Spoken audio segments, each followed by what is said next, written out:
안녕하세요. 사연에 빠지다의 DJ 민영입니다. 오늘도 두 가지 사연 준비되어 있는데요. 재미있게 들어주시고 구독과 좋아요 버튼도 꾹 눌러주세요. 그럼 오늘의 사연 함께 만나볼게요. 안녕하세요. 대한민국 땅에서 땀 흘려가며 열심히 살아온 70 먹은 사람입니다. 식구들 안 굶기려고 1분 1초 아끼며 살다 보니 뭐 지금은 취미랄 것도 없이 유튜브나 보며 지내는 노인이 되어버렸네요. 지금 나와 같이 사는 건 지난해부터 우리 집에 눌러 살게 된 길고양이 수봉이가 유일한 식구고요. 긴긴 밤 옆구리는 시리지 마음 울적할 때는 그저 술이나 마시며 여기 유튜브에서 사람들 사는 이야기 듣는 것이 재미난 일이 되었죠. 저라는 사람은요, 많이 배우지도 못한 데다가 또 가진 팔자가 어찌나 억센지 우아하고 고운말 같은 건 하나도 쓸 줄 몰라요. 그래서 여기 다른 사연자님들처럼 좋은 말솜씨는 없지만요. 최대한 솔직하게 제 이야기를 털어놓겠습니다. 그러니 여러분 제 이야기 좀 한번 들어봐 주세요. 도대체 누구 잘못인지 내가 나쁜 년인 건지 한번 판가름을 해달라 이 말입니다. 저는 총구석 어촌마을에서 태어난 저에게도 부모님, 언니, 오빠, 가족이라 부르던 친정 식구들이 있었죠. 하지만 사고로 일찍이 아버지를 여의고 엄마 혼자 우리 삼남매를 키우셨습니다. 언니 오빠는 가난한 시골이 몸서리 쳐지도록 싫다며 성인이 되자마자 상경하고 자기들 입성이나 챙기고 살았어요. 무릎 연골도 남아나질 않아 거동이 불편한 엄마를 시골집에 혼자 두고 생활비조차 붙여주지 않았던 그들은 그저 가족이 부담스러웠나 봅니다. 하지만 사람 인두겁을 쓰고 자식이 그래서는 안 되잖아요. 우리 자식들 키우느라 엄마 인생을 다 바치셨는데 말입니다. 자기들 결혼까지 하고 나더니 아예 명절이고 엄마 생신이고 발길을 뚝 끊고 살대요. 그 뒤로 난 그 사람들 동기간으로 보지도 않고요. 파렴치한 그들을 떠올리면 욕지기만 납니다. 그래도 어쩌겠어요. 불쌍한 울 엄니 나라도 챙겨야죠. 20살 때부터 내가 돈 벌어 엄마 병원비 대고 생활비 벌며 모녀 둘이 살았네요. 그래도 결혼해야 한다. 너 가정이 이루는 거 봐야 죽어도 눈 감는다던 엄니는 맨날 나만 보면 시집 타령을 하셨어요. 그러면 전 괜스레 엄마에게 성을 냈죠. 됐어. 나 같은 거 어느 놈이 이쁘다고 데려가겠어요. 결혼 못한 처녀 귀신으로 죽어도 하는 수 없죠. 이렇게 툴툴대며 우악스러운 처녀였던 저도 운명의 사랑에 빠지고 말았죠. 장돌배기처럼 다니는 트럭 장수 남자가 좋아져서 저도 시집이라는 것을 갔으니까요. 그 사람이 결혼하자고 말했지만 난 대번에 거절하고 돌아서 장대비처럼 눈물을 쏟아야 했어요. 너무너무 그가 좋지만 같이 살고 싶지만 혼자 계신 울 엄니를 나까지 버릴 수는 없어서요. 그런데 그 남자는 내가 청혼을 거절해야 했던 이유를 알아채곤 이렇게 말해주었습니다. 난 고아나 마찬가지 아닌가. 당신 어머님 내 친모처럼 여길 테니 결혼하고 모두 다 같이 삽시다. 남자가 그것도 고루하기 짝이 없는 경상도 남자가 이런 결단을 내리기가 어디 쉽겠습니까? 결혼해서 남편 때문에 고생도 많이 했지만 이때의 고마움을 생각하며 원망 한번 안 하고 살았습니다. 남편과 결혼하고 친정엄마와 함께 고향을 떠나 경기도로 와서 터를 잡았어요. 남편이 하던 장사를 저랑 같이 했는데 바구니, 양말 등 1000가지 잡화를 트럭에 싣고 다니며 이 동네 저 동네 다녔죠. 돌아다니며 하는 장사의 고됨은 이루 말할 수가 없었습니다. 그러다 보니 어느새 내 마음속에 소원 같은 것이 생겼죠. 바로 내 가게, 내 점포를 갖고 당당하게 장사하는 것 말입니다. 하지만 만사 느긋한 남편은 장사 수완도 좋지 않고 돈도 잘 못 벌었어요. 아이들 낳고 키우면서 남편 혼자 장사하니까 벌이가 뚝 떨어져서 입에 풀칠하기도 어려웠습니다. 그래서 막내 낳자마자 친정엄마에게 아이들을 맡기고 내가 일하러 나섰어요. 장사꾼으로 살다 보니 여자가 참 갈갈한 성미가 되었지만 누구 돈 떼먹거나 거짓말 안 하고 살고자 노력했습니다. 그렇지만 내가 편하게 살 팔자가 아니었던 모양이죠. 남편은 벼랑간 차 사고가 나서 반년간 식물인간처럼 병원에 누워있다 결국 세상을 뜨고 말았으니까요. 그때가 맏아들이 7살, 막내 아들이 고작 2살 되던 해였습니다. 졸지에 과부에 노모와 세 자식이 딸린 가장이 되어버렸죠. 돈도 못 버는 기존의 트럭 장사를 과감히 접고 남의 식당 주방 일을 하기 시작했습니다. 내가 음식하는 손도 야물고 또 가만 보니 먹는 장사가 제일 많이 남는 것 같아 보였죠. 당장은 내 식당 할 돈도 없고 하니 남의 밑에서 돈도 모으고 장사하는 법도 배우려는 요량이었습니다. 그렇게 일은 악물고 살다 보니 식구들 건사하고 삼남매 대학까지 다 보냈어요. 지금은 나 사는 집 있겠다, 월세 받는 건물까지 있으니 이 정도면 참 잘 살아온 거 아니겠습니까? 그런데 평생을 다 바쳐 자식들 키워낸 내가 말년에 이런 대접을 받을 줄은 정말 몰랐어요. 지금도 그 생각만 하면 울부짖 치솟고 가슴이 미어집니다. 자식 뽑기 운은 완전히 뺑뺑이고 뭐가 나올지 모르겠대요. 첫째 아들과 둘째 딸은 성실하니 일찍 철들어 저들이 알아서 공부도 잘하고 크대요. 문제는 막내 아들이었습니다. 남편이 술 먹고 들어와서 더듬을 때 아주 손모가지를, 아니 다른 곳을 분질러 놨어야 했는데. 주책맞게 이게 무슨 소린지 모르겠네요. 여하튼 간에 그날 막내를 뵈는 게 아니었다 싶은 순간은 셀 수도 없을 겁니다. 꽤 많고 장난심한 녀석이라서 애를 모르는 이웃이 없을 정도로 동네에 소문이 파다했어요. 거 정사하다 말고 어디 가요? 아휴, 내가 복장이 터져서 막둥이 학교 가요. 막둥이 담임선생님이 학부모 상담하자고 전화가 왔지 않아요. 에? 또 가? 지난번 선생님 가방에 개구리 집어넣고 여자애들 체육복 죄 뜯어놔서 불려갔었잖아요. 이번엔 또 무슨 짓을 졌대요?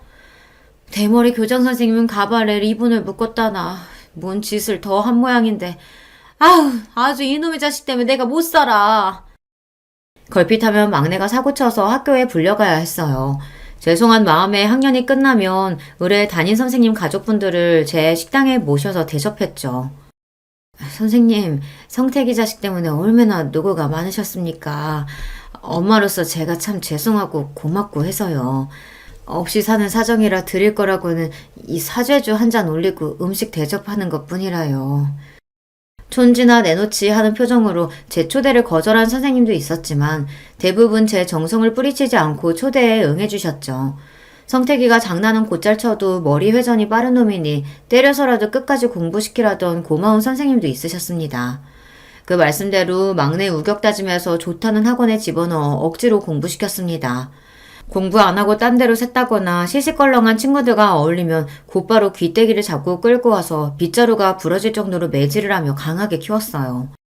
엄마 말 안 듣고 반항하던 놈도 어느새 맘 잡고 공부하더니 결국 연세대에 합격을 했다는 거 아닙니까?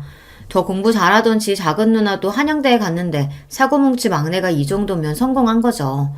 우리 동네에서 자식 셋 다 좋은 대학교 보냈다는 이유로 저 가슴 좀 피고 삽니다. 물론 자식들이 알아서 잘한 거지만 과부로 자식 셋을 좋은 대학까지 보냈다는 것이 내 훈장과 같은 것입니다. 하지만 대학 보냈다고 자식 교육이 끝난 것은 아니죠.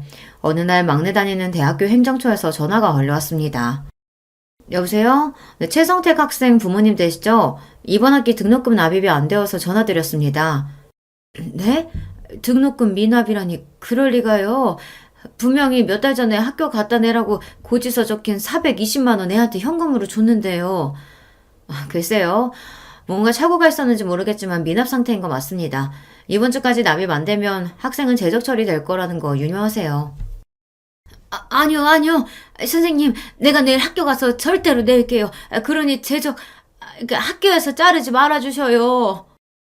이게 어찌된 일이냐며 막내에게 따져 물으니 그놈은 막 횡설수설 하는데 결국은 지가 술 먹고 노는데 그 돈을 다 갖다 써버렸다는 거예요. 어휴, 이놈아. 다른 돈도 아니고 대학 등록금이다. 매일 먹어야 하는 내 허리약은 건너뛰어도 너희들 학원비, 학교 육성회비는 어떻게 해서든 안 빼먹고 살았어. 그런데 감히 대학 등록금에 손을 대? 학창시절부터 가게 돈통 슬쩍하고 문제집 산다고 뺑땅 치는 거 혼낸 적이 부지기수였습니다.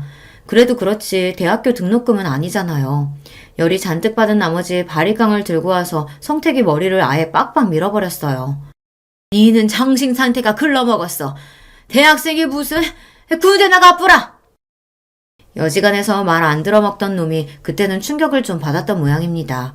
진짜로 군대 신검받고 어쩌고 하더니 2달 뒤 입대를 해버렸어요. 현역 육군으로 빡세게 구르다가 정신을 차렸는지 제대하고 나서는 사고 안 치고 대학교 잘 다니다 유명한 회사에 취직까지 했습니다. 아유, 김사장은 좋겠네. 박사님 첫째, 둘째 딸은 대기업 다니고 게다가 돈 많은 집에 시집까지 갔으니. 그런데 속만 썩이는 막내까지 그렇게 큰 회사에 합격했다고? 그럼 저승에서 신랑 만나면 아주 잘 살다 왔다고 큰 소리 뻥뻥 칠 거야. 그러니 지금 죽어도 여한이 없지. 요즘 나 밥 안 먹어도 배가 안 고프다니까. 에이, 그건 오바고. 그 늘어진 뱃살 보면 밥을 영 안 먹지는 않은 것 같은디. 이 사람이 뭐라고? 자식들 모두 제대로 된 인간 만든 것 같아 부모로서 느끼는 뿌듯함이야 이루 말할 수 없을 만큼 컸죠. 비록 큰아들은 외국서 공부하고 귀국한 지 얼마 안 되어 아직 미혼이지만 대부분 시집 장가 보내고 나니 이제 진짜 혼자가 되었어요. 같이 살던 친정엄마는 하늘나라에 가신 지 이미 십수년도 되었고 말입니다. 늙은 내 몸 하나만 챙기며 여유있게 사나 했더니 자식 교육은 끝난 게 아니더라고요. 별일 없이 잘 살고 내 용돈까지 붙여주는 첫째, 둘째와 달리 막내는 아직도 내 도움을, 아니 내 돈을 필요로 했어요. 자잘하게 카드값 막아야 한다, 손주에 돌잔치 해야 한다 등등 갖가지 명목으로 수없이 돈을 요구해왔습니다. 결혼할 때 전셋집도 마련해줬는데 5천만 원, 8천만 원 빌려달라 해서 아예 차용증까지 썼다니까요. 아니 큰 회사 다니는 맞벌이가 왜 맨날 돈이 그렇게 부족하냐? 이해가 안 가서 물어보니 내 허락도 없이 며느리는 이미 회사를 간뒀더라고요. 어머님 무서워서 미리 말씀 못 드렸는데요. 아기 낳고 복직하니까 회사 다니기가 너무 힘들어서요. 아휴, 어차피 그만두고 뭐 어쩌겠냐. 그럼 집에서 살림 열심히 하고 서방이랑 자식 실하게 챙겨야 한다. 알겠냐? 그런데요, 엄마 그 봉청동 건물은 한 달 월세가 얼마나 나와요? 갑자기 그거 와 궁금해? 사실 회사 사정이 어려워져서 나도 회사 다니기 여간 힘든 게 아니어서요. 거기 건물 관리를 제가 대신 해주면 엄마도 편하고 나도 그 돈을 생활비로. 턱도 없는 소리 마라. 나도 곧 있으면 70이야. 언제까지 식당 일 하겠냐? 너희 형들처럼 엄마 용돈이니 그런 거 달라고 안 한다. 제발 네 앞가림만이라도 해. 너 절대로 그 회사 그만 못 둔다. 알겠냐? 제가 이런저런 단칼에 거절해버리니 다시는 일 그만둔다는 소리 입 밖으로 꺼내지 않았습니다. 그런데 결국 막내 이놈 큰일을 저지르고야 말았습니다. 어느 날 무섭게 생긴 깡패 세 놈이 우리 가게에 찾아와서 난동을 부렸어요. 최성택이 돈을 빌렸는데 기한이 넘도록 안 갚고 있으니 부모가 대신 책임져야지. 네, 아무리 굶었을지언정 사채에만은 손대지 않았습니다. 사채 빚에 가족들이 뿔뿔이 흩어져서 사람 구실 못하고 사는 경우를 여러 보았기 때문이죠. 그런데 멀쩡한 놈이 뭐가 부족해서 사채비까지 쓴 것인지 당장 막내를 불러다 제대로 혼냈어요. 내가 너를 어찌 키웠는데 맨날 너는 이 어미 속을 뒤집는 거냐, 이 화상아. 나는 다급히 그놈 때릴 몽둥이를 찾아다녔습니다. 그 모습에 겁먹은 막내는 도리어 나에게 이렇게 대들었어요.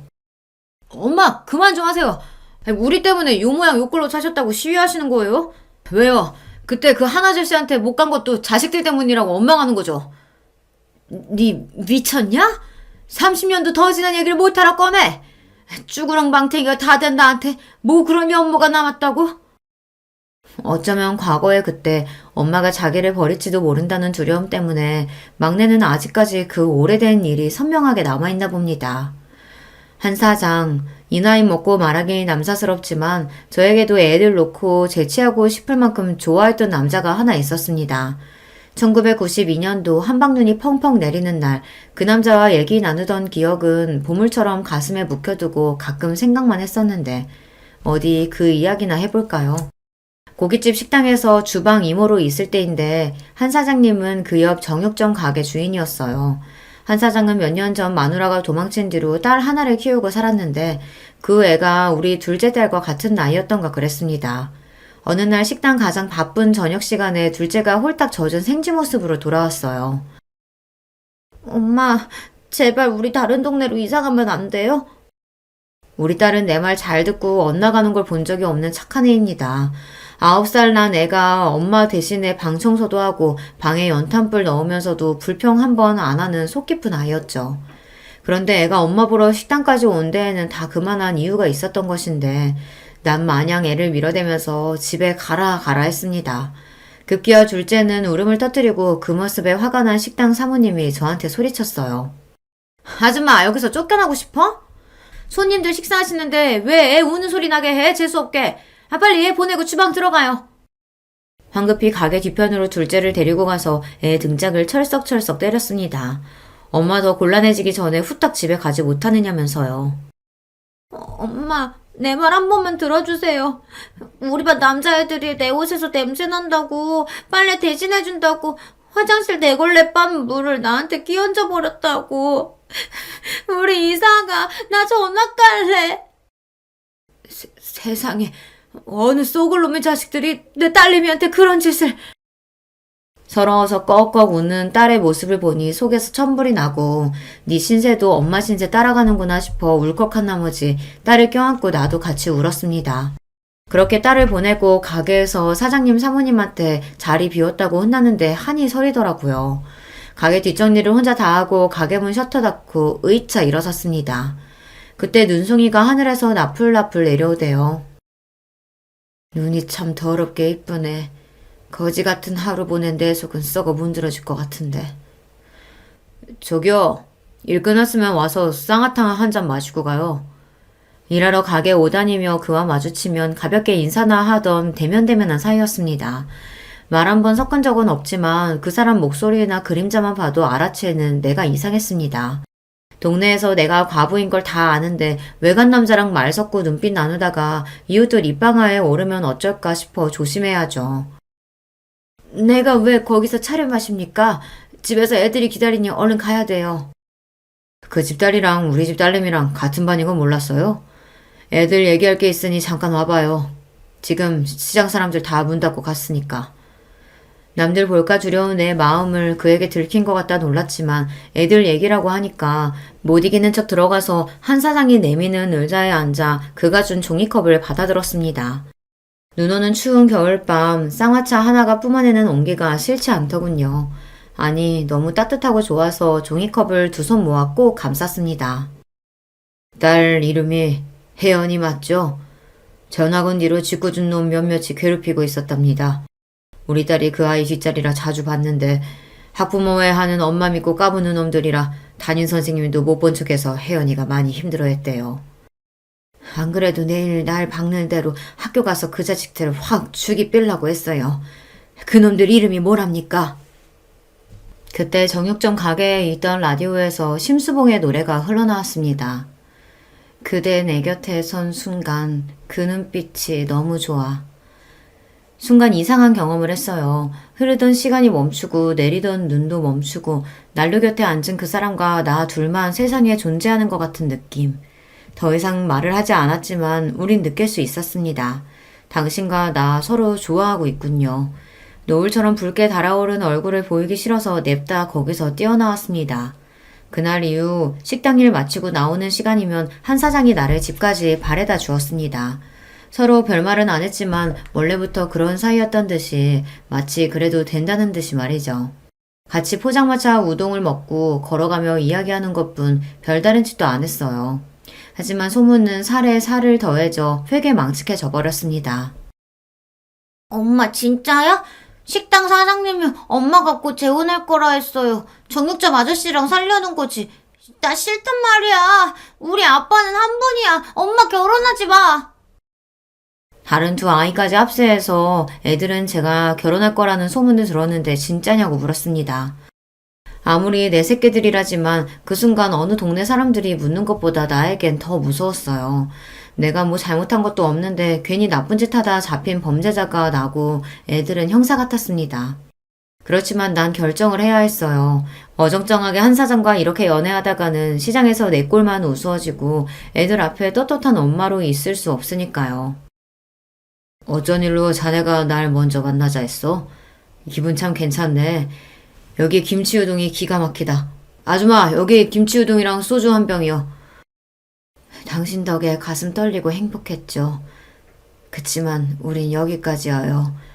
난 어디선가 잘 살고 있을 테니 정희 아빠도 건강하게 잘 살아요. 따끈하게 놓인 우동을 그대로 두고서 내 할 말만 내뱉고 혼자 나와버렸습니다. 집에 와서 소주 한 병을 마시며 그날 처음으로 술의 맛을 알게 됐습니다. 이후 외로운 나에게 소주는 유일한 친구이자 한풀이 상대가 되었죠. 곧바로 나는 다른 동네로 이사 갔기에 그 후 한 사장이 어떻게 사는지는 몰랐습니다. 그저 딸 중학교 졸업식 날 먼발치에서 그 반질반질한 얼굴을 본 게 마지막이었어요. 너희들이 새아빠 어쩌고 하는 소리 듣기 싫어서 그 사람 떠난 지가 30년도 됐어. 근데 그게 왜? 내가 왜 너한테 한 사장 얘기를 들어야 하냐? 그거 아세요? 엄마는 지난 세월 고생한 게 다 자식들 때문이라고 생각하니까 작은 실수에도 그렇게 크게 역정을 내시는 거예요. 그 억하심정 때문에 내가 하는 행동 하나하나가 다 미운 거라고요.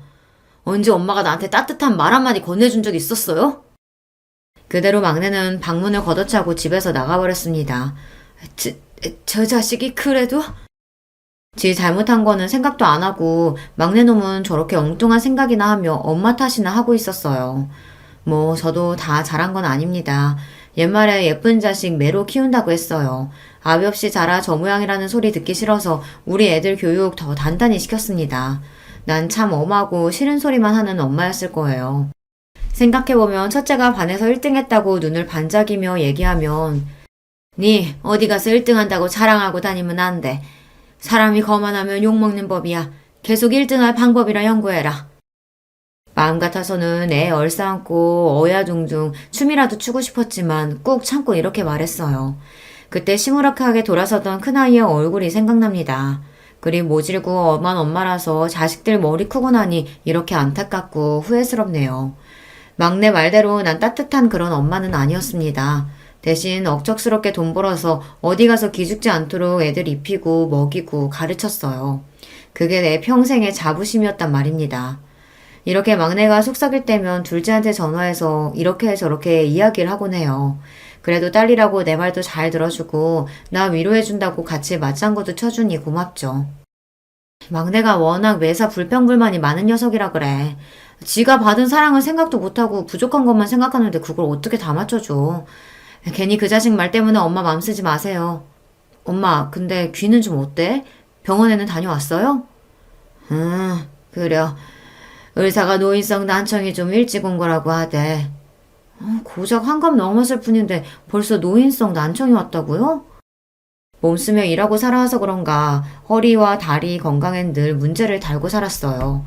파스는 내 남편이요. 정형외과는 내 친구였으니까요. 그런데 몸 아픈 건 약 먹고 바르면서 참는데 이골이 났지만 귀가 안 들리는 건 어려움이 많았습니다. 사람들이랑 하는 일상적인 대화도 어려워지고 자꾸만 사람들이 했던 말 또 해달라고 하니 나를 불편해하고요. 내 말이 잘 안 들리다 보니 원래도 갈갈했던 목소리가 더욱더 커져버렸어요. 얼마 전 버스 타면서 귀를 묻는데 기사 양반이 귀를 막으며 얼굴을 찌푸렸어요. 할머니 조용조용히 좀 말하세요. 귀처 화통을 삶아드셨나 왜 이렇게 크게 말하세요? 난 그냥 하는 말인데도 목소리가 크니까 화난 것처럼 들린다고 주변에서 오해하니까요. 이 생활이 1년, 2년 지나다 보니 단순한 의사소통 문제가 아니라 내 감정에 문제가 생기대요. 야, 내 그 소튼 여기다 갖다 놓으라고 말하지 않았냐? 아이쿠야, 어머니 애 떨어지겠어요. 그냥 말씀하시면 되지 왜 그렇게 성을 내세요? 아니, 난 그냥 말한 것인데. 여보. 잘못한 것도 없는데 시어머니가 화내고 욱한다며 며느리는 제 남편한테 달려가 이르는 꼴이란. 그러면 또 막내 아들놈은 쫓아와서 엄마는 아버지 제사상 도와주는 며느리한테 잘 좀 대하지 이게 뭐냐. 왜 자식들을 못 잡아먹어 안달이냐. 이렇게 저한테 한 소리 해댔어요. 내가 귀머거리 같이 안 들리고 소리 버럭버럭 지른다고 해서 그때부터 자식들이 날 싫어하게 되었을까요? 나도 늙고 병들고 싶어서 그런 게 아니라 늙다 보면 몸이 그렇게 되는 건데 내 입장에서 참 억울해요. 그러다 작년 명절에 막내 며느리와 감정 싸움까지 번진 적이 있습니다. 음식 남기고 버리면 못 쓴다. 남긴 잡채는 싸줄 테니까 집에 가서 데펴 먹어라. 요새 누가 음식을 남김없이 싹싹 먹어요. 우리 친정에서는 남기는 만큼이 교양이라고 하셨어요. 다 먹어치우는 건 옛날 머슴들이나 하는 거라고. 뭐라고? 머슴? 니 지금 시애미한테 천한년이라 하고 하는 기가? 말하는 꼬라고는 아주 지 엄마를 똑 닮아가. 너희 친정에서 그리 가르치더냐? 예전 상견례에서 만났던 안사돈의 불쾌한 기억이 떠올라서 버럭 지르고 말았습니다. 자기들은 서울 태생이라는 이유로 꼴보기 싫게 거만했던 안사돈은 식사 중에 이렇게 말했죠. 음식 먹는 걸 보면 그 집안이 어떤지 다 표가 나는 법이지. 자네 그렇게 허겁지겁 먹으면 가난하게 자란 티 다 나는데 그거 아나? 내 아들에게 이렇게 면박을 주는데 아들은 물론이고 나와 우리 집안을 욕먹이는 말이죠. 그래서 무례한 안사돈에게 큰 소리로 뭐라고 해댔습니다. 어머니는 왜 저희 친정엄마까지 들먹이세요? 예전 상견례 자리에서도 어머님이 우리 엄마한테 소리 지르고 뭐라고 하셔서 제가 얼마나 속상했는 줄 아세요? 그래서 너는 시집오지 몇 년이 된 지금까지 그걸 가슴에 담아두고 시애미한테 화내는 게냐? 그럼요. 그런 게 어디 잊혀지나요? 제가 어머님한테 시집살이 당한 이야기 하려면 밤새도 모자라요. 아주 의문스럽고 앙큼한 며느리지 않습니까? 막말로 그 사돈댁이 먼저 내 체면을 깎아내리는 말을 했었는데 그럼 예예 다 맞습니다 하고 제가 참고 넘어갔어야 했나요? 그런데 며느리는 그 외에도 나에게 억울했던 일, 혼나고 집에 가서 운 일 등등 원망을 퍼부었습니다. 나도 너같이 옹졸한 며느리 필요 없으니까 집에 오지 마라. 꼴도 보기 싫다. 이렇게 며느리 하는 원망 나도 성을 내며 나왔고 며느리와 감정의 골이 깊어졌습니다. 그렇게 왕래 없이 지내던 중 내가 올해 칠순을 맞이했다며 큰아들이 전화를 했어요. 얘기 들으셨어요, 어머니? 응? 무슨? 막둥이가 이제야 철이 드나 봅니다. 저랑 둘째한테 연락 돌려서 이번 어머니 칠순잔치는 자기가 다 알아서 할 거니까 형 누나들은 가만히 있으라고 신신당부하던걸요? 그놈이 무슨 거창한 계획이 있는지 어머니한테 비밀로 모르는 척하라고 신신당부까지 했어요. 그래? 그 녀석 엉뚱하기도 하지. 알았다. 나는 아무것도 몰라요 하고 있으마. 막내 며느리와 다투고 난 뒤 마음이 불편했는데 날 위한 깜짝 잔치를 준비했다는 말에 웃음이 절로 나오더군요. 그래. 우리 막내가 이렇게 자상하고 귀여운 구석이 있었지. 그리고 설레는 마음으로 은근히 칠순잔치를 기대하고 있었습니다. 하지만 난 아주 헛된 꿈을 꾸고 있던 거예요. 아주 개같은 꿈을요. 어느 날 모르는 남자들이 가게에 찾아왔어요. 김순애 여사님 맞으시죠? 그래, 내 이름이 맞는데 무슨 일이시오? 자, 다들 시작하자고. 흰옷 입은 남자 셋이 저들끼리 서로 눈짓을 하더니 한 명씩 내 팔다리를 부여잡고 끌어갔습니다. 이놈들아! 너희들이 누구기에 나를 어디로 데려가는 거냐? 내 아무리 발버둥을 쳐봤지만 젊고 힘이 센 남정네들에게 어찌 할 바가 있었겠습니까? 그대로 끌려가서 병원 마크가 그려진 승합차에 탔습니다. 사람 살려! 도움을 청했지만 내 목소리가 묻힌 채 끌려가 내가 갇힌 곳은 바로 정신병원이었어요. 영문 모르고 잡혀왔으니 나를 풀어달라 요구하고 소리 높여 발광하자 간호사들이 와서 강제로 나한테 주사를 놓아 짐승처럼 잔재웠습니다. 의사 선생님, 나 멀쩡한 사람이에요. 귀가 좀 멍멍하니 잘 안 들리는 거 말고는. 그런데 내가 왜 여기 있어야 돼요? 이미 가족분들, 그러니까 자녀분이 동의했습니다. 병속 폭언과 폭행을 일삼고 분노조절장애와 조현병 증세까지. 말도 안 돼. 내가 무슨 정신병이 있다고. 자식놈들에게 화가 나서 악을 쓰고 다리로 땅을 쾅쾅 찍자 의사는 태연하게 배를 눌렀습니다. 그러면 밖에 있던 남자 간호사들이 들어와서 나를 번쩍 안아들고 병실에 패대기 쳤습니다. 아, 나는 이대로 정신병자처럼 이곳에 갇혀서 생을 마감하게 되는 것일까. 지옥 같은 정신병원 생활보다 힘들었던 건 자식으로 인해 이런 일을 당했다는 것이죠. 매일 밤 아주 작은 환기창으로 달을 보며 평생 처음 소원이란 걸 빌었습니다. 제발 날 여기서 꺼내주셔요. 고생만 하고 살아온 거 하느님 아시죠? 말년의 일에 미친년으로 마감할 수는 없습니다. 정성스레 하늘에 비르다 보니 정말 응답하신 걸까요? 어느 날 발갓 활보 시간에 옥상 정원을 청소하고 있는 남자 노인 얼굴을 보니 내가 아는 사람이었어요. 그는 바로 그 옛날 내가 연모했던 한 사장님이었어요. 한 사장님? 제 목소리를 들은 그는 빗자루질을 하느라 굽히고 있던 허리를 펴고 두리번거렸습니다. 그 얼굴을 자세히 보니 비록 세월의 흔적으로 변했지만 똑똑히 알아볼 수 있었습니다. 내가 기억하는 그 한 사장이 분명했어요. 나를 기억해요? 많이 늙었지만 말입니다. 처음엔 한짝 옷 입은 나를 경계하다가 내 얼굴을 한참 보던 그는 결국 알아봐 주었어요. 알아요, 혜연 엄마. 아니, 수님씨.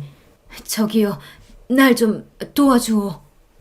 난 한 사장에게 첫째와 둘째의 휴대폰 번호를 불러주며 내 상황을 대신 알려달라고 빌다시피 부탁했습니다.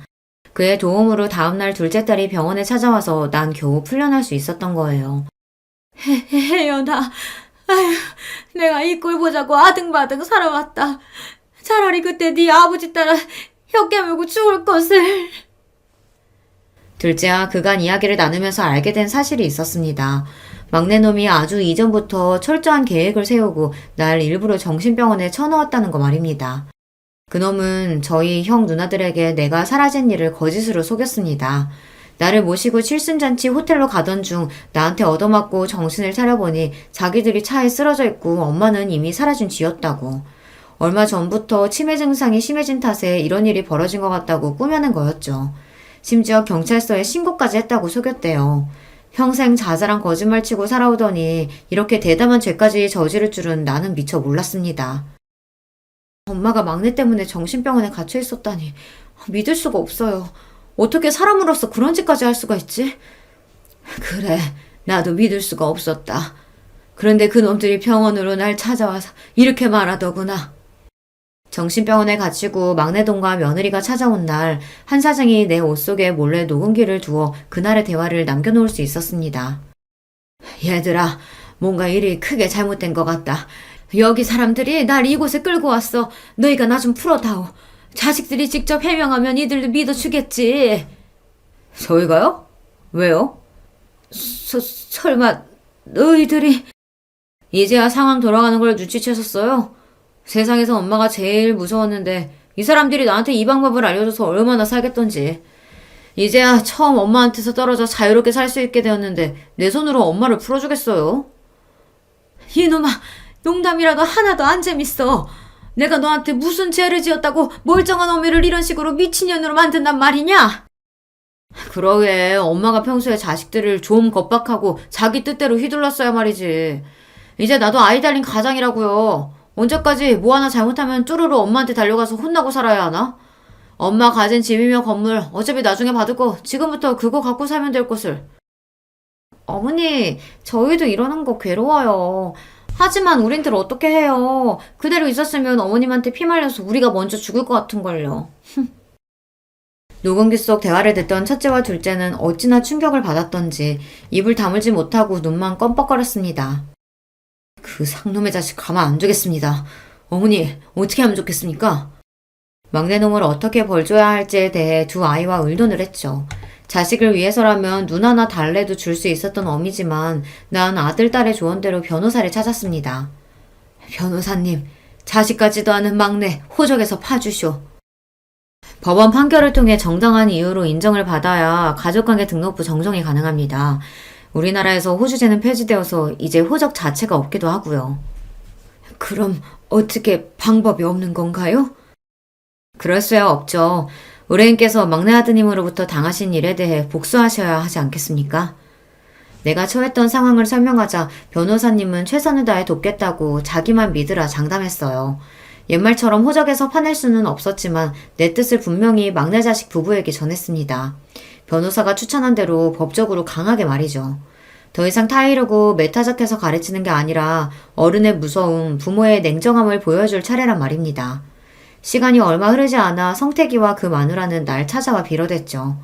하지만 아직도 정신을 못 차렸는지 사죄부터 하지 않고 저들이 처한 상황부터 해결해달라고 하는 꼴이란. 세상에 이런 법이 어디 있습니까? 엄마가 빚쟁이도 아니고 제 쥐꼬리만한 월급을 완료하뇨. 그렇게 가져가시면 우리 식구들은 어떻게 살라고요? 엄마 그렇게 매정한 분이셨어요? 우리 최 씨 집안에서 당신은 내 자식이 아니요. 나한테 빌려간 돈 안 갚으면 압류해서라도 받아야지. 안 그러니 얘들아? 당연하죠. 성택이 너 사람이 그러면 안 된다. 어? 저희 도와주실 거 아니면 고모는 좀 빠져주시죠. 어머님, 우리는 어머님이 진짜 치매가 세게 온 줄 알고 7차 병원에 갔던 거지 다른 뜻은 없었어요. 그러니까 제발 노여움 푸시고. 참나. 이봐요 재수씨. 우리한테 와서 뭐라고 했죠?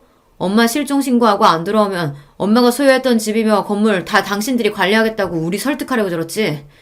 결국은 엄마 재산 노리고 정신병원에 감금해놓고 어디 뻔뻔하게 얼굴을 들고 다니는지 원. 뭐? 형! 말이면 단 줄 알아? 형이나 누나도 우리랑 다 같은 흑심 품었었잖아. 겉으로는 착한 척, 엄마 걱정하는 척 하면서 실은 속으로 엄마가 실종되고 사망 처리되길 바랬던 거 아니야? 형도 엄마 유산 바랬던 거 아니냐고. 막내놈이 형에게 대들자 아예 두 아들놈은 멱살잡이 하는 상황까지 오고야 말았습니다. 그 광경을 보니 내 속에서 불이 나더라고요. 나도 모르게 막내놈의 뺨을 후려 쳐버렸습니다. 어디 내 장남 멱살이 잡아? 아저씨가 뭔데? 당장 내 집에서 나가라. 분명히 말하지만 너희는 내 자식 아니니까 이 집에 찾아오지도 말고 내 돈이나 얼른 갚아. 안 갚으면 계속 그렇게 월급 차압 당할 거라는 것만 똑똑히 알고. 변호사의 조언대로 채권 강제 집행인가 하는 법원 명령을 받아 아들의 월급 380만 원 중 절반을 차압했으니 저들이 먹고 살기 힘들기도 하겠죠. 하지만 불효막심한 막내에 대한 단죄는 이것이 끝이 아니었습니다. 두 남매가 나를 위해 진짜 칠순잔치를 준비해서 서울 강남의 유명한 호텔에서 흥겨운 시간을 보내고 있었죠. 당연히 막내는 그 자리에 초청하지 않았고요. 그런데 둘째 손주들의 귀여운 축하 노래 중 어찌 알고 왔는지 막내 아들과 며느리가 그 잔치에 들어왔어요. 설마 미운 내가 보고 싶어서 칠순잔치까지 왔겠습니까? 뭐 월급 압류 풀어달라 사정할 목적이었겠죠. 내 자식이지만 이젠 나도 그 시꺼먼 속내에 속아 넘어가지 않습니다. 이 자리에 있어서는 안 될 사람들이 왔네. 첫째야 둘째야 쟤네 끌어내라. 저도 자식이에요. 하나뿐인 어머니 칠순잔치에 아들인 제가 빠져도 되겠습니까? 아, 그러세요? 어쩌나? 사실 나는 자식이 둘뿐이었어요. 거기 자네들은 내 모르는 사람이니 이 좋은 잔치에서 나가주실랍니까? 정말 왜 이렇게까지 하시는 거예요, 엄마? 차라리 원래 엄마 성미대로 메타적하고 차라리 욕을 날리세요. 안 어울리게 서울말 쓰며 자식인 우리한테 존대하시냐고요. 진짜 소름 끼치게. 나는요. 나랑 하등 상관없는 남한테는 그래도 예의 지키고 사는 년입니다. 그쪽이랑은 완전히 남이니까 이러죠. 뭐 이렇게 내 잔치에 온 김에 거기 차린 뷔페나 먹고 가요. 옛날에도 좋은 잔칫날 동네 버렁쟁이들까지 다 먹였으니까. 나는 더 꼴도 보기 쉽지 않다는 듯 잔치 내내 막내를 투명인간처럼 대했습니다. 보다 못한 둘째 딸이 날 타이르더군요. 엄마, 이제 그만 성택이네 용서해 주세요. 얘기 들어보니까 얘네들 그동안 고생도 많이 하고 진짜 반성 많이 했대요. 딸의 얘기에 나는 가자미 눈으로 쏘아보며 호통을 쳤습니다. 내 허락도 없이 오늘 잔치한다는 것도 네가 저놈들한테 알려준 게냐? 너 역시 엄마 무시하고 네 멋대로 굴다가 막내 꼴 되고 싶으냐? 내 불효령의 둘째 딸과 사이는 절대 그런 일은 없다며 나에게 빌고 잘못했다고 했습니다. 마지막 순서로 오신 손님들에게 감사 인사를 드리려던 찰나였죠. 그런데 나는 들고 있던 마이크에 대고 예정에도 없던 이야기를 하기 시작했어요. 보잘것없는 이 늙은이의 칠순잔치를 두 자식이 합심해서 열어준 것에 고맙구나. 또 바쁘신데도 불구하고 여기까지 와주신 손님들께 뭐라 감사의 말씀을 드려야 할지 모르겠습니다. 아까 중간에 한번 소란을 피웠죠. 내 치부이고 내 허물이지만 난 감추는 법을 모르는 사람이니 여기 계신 모두에게 얘기 드리죠. 저 막내 아들인 놈이 이 애미한테 무슨 짓을 했냐면요. 그 자리에서 그놈들이 벌였던 천인공노할 짓을 한 푼도 더하거나 빼지 않고 온전히 사실 그대로 밝혔습니다. 순식간에 웅성거리며 막내 아들과 며느리에게 수십 수백 개의 눈이 향했고 비난과 욕설이 나오기 시작했죠. 예상치 못한 상황에 막내 아들과 며느리는 아연 실색하고는 그대로 주랭랑을 쳐버렸습니다. 그러자 다른 두 자식들 또한 몹시 당황했습니다. 애들이 진땀을 흘리며 손님들에게 해명하고 분위기를 수습했지만 거기에서 이미 내 칠순잔치는 파장이 되어버리고 말았죠. 한 사람 한 사람 오신 손님들이 가시는 걸 나는 멍하니 바라보고 있었어요. 어머니가 막내에 대한 원망의 마음 이해합니다. 그렇지만 우리 가족의 일을 이렇게 만천하에 공개까지 했어야 했어요. 내 지인들, 친척분들 앞으로 어떻게 보라고요. 정말 너무하세요, 엄마. 막내가 저렇게까지 엇나간 데에는 이토록 심하게 구는 엄마의 탓도 있다는 생각 안 해보셨어요? 내 칠순을 축하해주겠다는 자리에서 남은 자식들까지 이렇게 날 비난하고 탓하니 그렇게 서러울 수가 없더군요. 그래! 자식놈들 다 필요 없다! 너희도 그만 썩 나가! 그렇게 첫째네 둘째네 가족들도 나가버리고 그 넓은 홀에 나 혼자 덩그러니 남았습니다. 아니, 그 자리에 남아준 단 한 사람이 있었죠. 내가 정신병원에서 탈출할 수 있게 도와준 한 사장님이요. 그는 서러움에 끄끄 울고 있는 내 어깨에 손을 얹으며 곁에 있어 주었습니다. 내가 원래 성질머리가 이렇게 고약해요.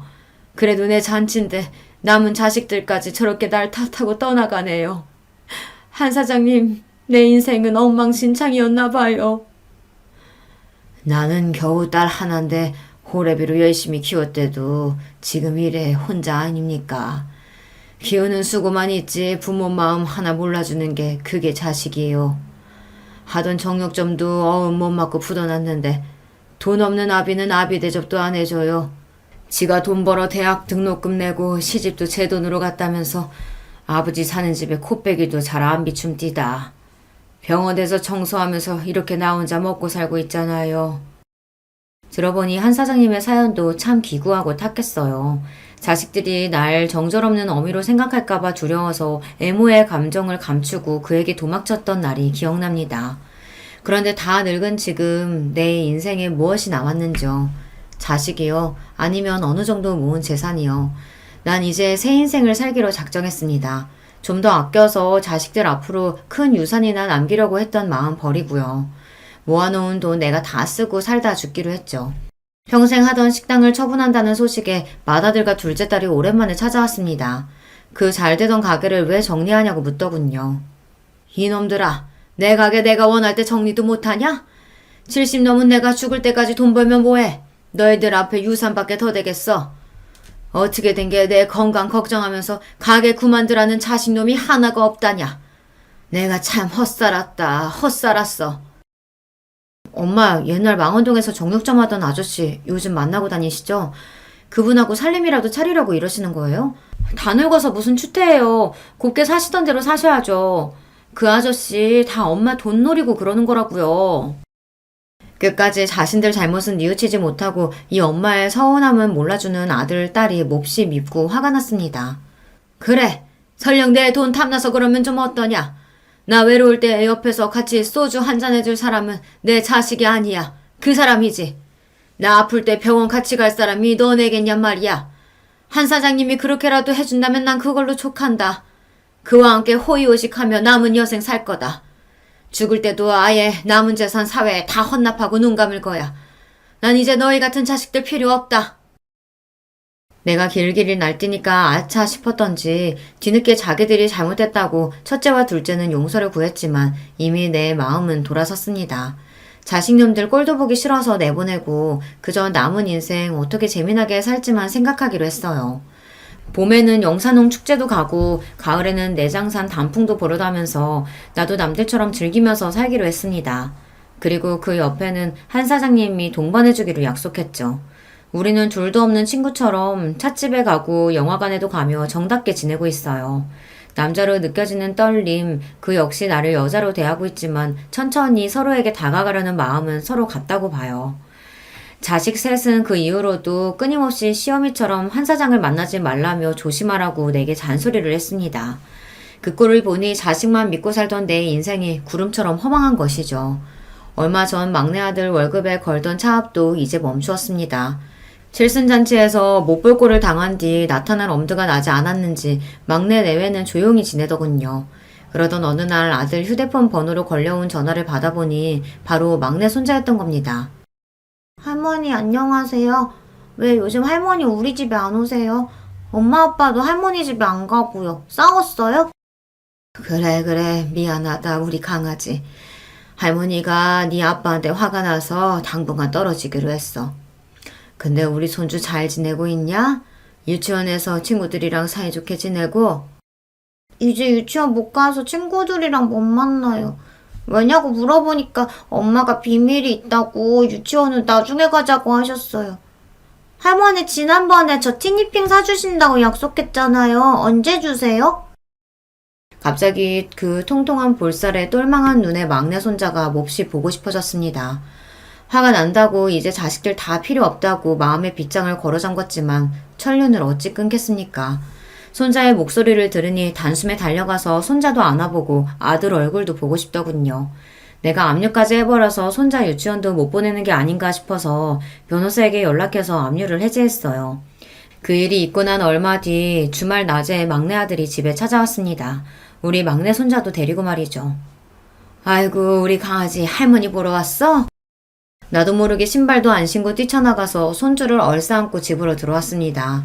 정신병원 사건 이후 처음 아들에게도 엄마처럼 대했고요. 손자와 한참 이야기를 나누고 있는데 아들은 무릎을 계속 꿇고 똥 마려운 강아지처럼 불편하게 있었습니다. 됐다. 왜 그렇게 불편하게 앉아있노? 편히 있어라. 막내 아들은 갑자기 얼굴을 바닥에 묻고 엉엉 그야말로 대성통곡을 했습니다. 이 어미가 그리 서럽게 있냐? 석고대죄까지 안 해도 된다. 얼마 전에 월급 압류 풀어주셨더라고요. 감사합니다. 제가 정말 아주 못난 놈이었죠. 형 누나처럼 효자의 반듯한 놈은 못됐어도 그렇게 막 나가는 불효까지 해서는 안 됐는데 절 용서해 주세요. 이제라도 알았다면 앞으로 네가 어쩌는지 내 눈 부릅뜨고 지켜본다. 그러고 네 형 누나도 뭐 그리 효자 아니다. 아니 못나게 굴어서 그놈들도 지금 자식처럼 안 보고 있지. 너나 그것들이나 크게 진배 없다. 손자가 그리 갖고 싶었던 장난감도 사주고 아들이 좋아하는 갈비찜 밖에서 사 먹이고 돌아왔습니다. 가만히 내 속이 어떤가 들여다보니 막내 아들에게 맺혀있던 한해 응어리가 많이 풀어져 있더군요. 이게 어미고 끊지 못하는 천륜인가 싶습니다. 하지만 그렇대도 아직 막내가 저지른 죄를 완전히 용서한 건 아닙니다. 이놈이 진심으로 뉘우치는 것인지 아니면 그런 척 어미를 속이고 정신 못 차리고 있는 것인지는 좀 더 지켜봐야죠. 전처럼 자식들 필요한 거 다 해다 바치고 모든 애들 입장에서 생각하던 것은 이제 나 안 할랍니다. 예전 같으면 자식들 무서워서 남자친구는커녕 친구도 잘 못 만났는데 지금은 자식들이 뭐라든 한 사장님하고 가깝게 지내니까요. 이쯤에서 구독자 여러분께 묻고 싶네요. 여러분이 저처럼 정신병원에 가둔 자식이 있다면 그놈을 용서하고 전처럼 받아들이실 수 있으신지요? 그래도 자식이라고 품어주려는지요? 자식들이 엄마가 변했다고 노망이냐며 서운하다고 나오는데 제가 뭐 그리 잘못한 것입니까? 나도 헷갈리고 마음의 갈피가 안 잡힙니다. 어떤 날은 그래도 내가 어미고 우덜인데 허물 다 덮고 자식들 봐줘야지 싶다가도 서운함이 가시질 않아요. 그래서 감히 여러분께 여쭙고 싶어요. 첫째와 둘째 그리고 이 막내놈을 용서하는 게 맞습니까? 아니면 저들이 뭐라곤 유산이고 뭐고 남기지 않고 제 마음대로 다 쓰다가는 게 맞나요? 여러분께서 댓글로 저한테 조언을 좀 해주세요. 도대체 내가 뭘 잘못해서 자식들이 이렇게 되어버린 건지, 만약 100% 자식놈들 자식이라 이렇게 된 거면 내가 뭘 어째야 좋을지 말입니다. 여러분께 내 자식들 못난 점까지 드러내며 이렇게 간곡히 고민 상담을 부탁드리니 송구하네요. 하지만 불쌍한 노인네 도와준다는 마음으로 지나치지 마시고 이야기 좀 보태주셔요. 그럼 전 여러분만 믿고 이제 글의 문을 닫을게요. 제 사연 들어주셔서 참으로 감사합니다. 안녕하세요. 저는 얼마 전에 할머니가 된 기쁨을 누린 사람입니다. 살다 보니 이런 날도 기어이 오더라고요. 제가 유튜브에서 가장 좋아하는 채널에 제 지난 이야기를 사연으로 한번 보내어 봅니다. 아직 인생을 통달했다고 말하기에는 너무 부끄럽긴 하지만 그래도 할머니까지 된 입장으로서 인생이란 뭔가를 얘기해 보자면 저는 내 이야기 하나 제대로 들어줄 사람 만나기가 생각보다 쉽지 않은 것. 이게 바로 인생이라고 생각해요. 저는 워낙 타고나기를 활기차고 왈가닥인 소녀였어요. 가진 것에 비해서 늘 꿈이 비대하기도 했었답니다. 속으로 늘 오빠보다 제가 낫다고 여기면서 친정 부모님이 뭐라고 하시든 콧대가 쉬이 꺾이지 않는 딸이기도 하였고요. 그런 나날을 보내던 중 제가 중학교 시절에 동생이 태어났습니다. 집안의 막내였고 늦둥이였죠. 제 여동생 새별이가 태어나는 바람에 저는 고등학교에 진학을 못하게 되었습니다. 동생의 탄생과 고등학교 진학 무산이 대관절 무슨 상관이냐고요? 저희 친정처럼 형편이 애매하게 안 좋았던 집들에게는 상황에 따라 자식의 거취가 시시각각 바뀌는 게 잘만 일어나는 현상이었습니다. 갑자기 아기를 키워야 되는 집이 되었으니까 제가 고등학교로 가는 게 비효율적이라고 친정 부모님은 판단하셨던 것이었죠. 내가 고등학교 가는 것을 얼마나 손꼽아 기다렸는데 청소한 여고생이 되어보고 싶었건만 그 꿈이 이렇게 무산되는구나. 부모님께 대들고 반항을 해보자니 집안 형편이 지금 어려워진 것 같고 출산 이후로 엄마의 건강도 좋지 못하시고 그런 상황이라 말대꾸도 못하겠어. 이건 어쩔 수가 없구나. 눈물을 쓰게 삼키며 고등학교 진학을 단념했던 날 아무도 몰래 저는 동네의 뒷산에 가서 눈물 콧물을 다 흘리며 오열했습니다. 이 세상에서 제일 가는 비련의 여주인공이 된 것 마냥 불행한 스스로에 취해서 많이 울었었네요. 그렇게 울고 나니까 얼마나 배가 고프던지 집에 돌아가는 길에 이웃집의 밭에서 과일 서리를 하나 몰래 하고 말았는데 낌새를 느낀 것인지 주인이 집에서 얼른 나오길래 안 들키려고 미친 듯이 내달렸다가 돌부리에 걸려 넘어져서 다리에 상처가 났었죠. 그런데 그 상처가 제가 나중에 결혼하고 애를 낳을 때까지도 흉터를 남긴 채였어요. 볼 때마다 얼마나 기가 막히던지요. 혼자 괜히 폼 잡겠다고 뒷산에 가서 울지만 않았어도 배가 안 고팠을 거예요. 그러니까 저는 희한한 쪽으로 많이 튀는 애였던 것 같아요. 갓난아기 동생, 사실 얼마나 귀여운 존재입니까? 그러나 저는 언니가 되어서는 동생인 새별이가 아기일 적에 이를 박박 갈면서 미워했었습니다. 그냥 주는 것 없이 얄미웠어요. 주변에서 귀여운 동생이 생겨서 좋겠다라고 말하면 저는 반드시 그 사람에게 보복을 가했습니다. 이런 나쁜 언니에게 잘못 걸린 제 동생 새별이 과연 무사히 클 수 있었을까요? 이를 박박 갈면서도 손으로는 똥오줌 싼 거 다 처리해주고 눈빛은 얄미워 죽겠다고 원망을 하면서도 손으로는 옷을 갈아입혀주는 그런 언니가 저였기 때문에 새별이는 무럭무럭 자랄 수 있었답니다. 솔직히 제가 아니었으면 그렇게 잘 크기 힘들었을 거라고 저는 감히 자부할 수 있어요. 왜냐고요? 당시 친정엄마는 출산 후유증으로 힘들어하셨고 몸이 좀 나아지신 이후에는 저에게 네가 참 동생을 잘 보내라는 짧은 감상이나 남겨주시면서 모든 육아를 본격적으로 전가하셨거든요. 저는 새별이 이전에 동생이 없었는데 저라고 아기를 잘 돌보는 법을 알았겠나요? 전혀 몰랐지만 그냥 책임감, 의무감 같은 걸로 열심히 했던 것뿐입니다. 지금 생각하면 정말 고단했던 시기였네요. 고등학교에 진학하지 않은 제가 설마 집에 틀어박혀서 갓난 동생만 보고 있었을 리가 없잖아요. 네, 저는 돈을 벌러 다니고 있었습니다. 아이, 좋은 아침. 너는 여상 가냐? 나는 공장 간다. 당시에 저는 제 중학교 동창들을 동네에서 만나면 그런 식으로 씩씩한 인사를 먼저 건넸습니다. 잠깐이었지만 약간은 동네에서 유행어처럼 번지기도 했어요. 넌 여상? 난 공장. 이런 식의 제가 만들어낸 표현이었는데 사람들이 제 흉내를 내면서 꽤 썼었습니다. 당차고 야물딱짓하면서 동네 어른들은 다 저를 좋게 봐주셨던 것 같아요. 하지만 제 속은 조용히 문드러지고 있었답니다. 저는 공장이 아니라 친구들이 다니는 여상을 다니고 싶었거든요. 공장에서 내도록 서서 일을 하며 눈알 빠지게 반복 작업을 해야 한다는 것 자체가 너무 괴로웠어요. 저도 친구들처럼 학교 생활을 하고 싶었죠. 그러던 어느 날 고된 일을 마치고 집에 오자마자 새별이부터 챙기고 간단히 집안일을 하고 그러고 있는데 오빠라는 놈이 교복 차림으로 하품을 쩍쩍 날리면서 귀가를 하더니 가방을 아무렇게나 획 내팽개치더라고요. 마치 저보고 알아서 정리하라는 지시 같았습니다. 집구석도 좁아 죽겠는데 가방을 던지는 행위에 저는 열이 받았죠. 그래서 그 가방을 오빠의 등짝에다가 날려줬습니다. 그랬더니 친정 부모님이 깜짝 놀라시면서 저를 혼내셨어요. 공부하고 온 오빠는 왜 괴롭히냐면서 말이죠. 친정 아버지의 소뚜껑 손으로 꿀밤까지 세게 맞자 서러움이 밀려들었습니다. 참고 있던 화가 폭발하는 순간이었어요. 아버지, 왜 오빠만 고등학교 보내셨어요? 진짜 너무하시는 거 아니에요? 저도 고등학교 다니고 싶었다고요. 어허, 남자랑 여자랑 같지 않다고 내가 대체 몇 번이나 말해줘야 너는 알아들을 거야? 그리고 네 오빠가 너보다 공부머리가 더 좋잖아.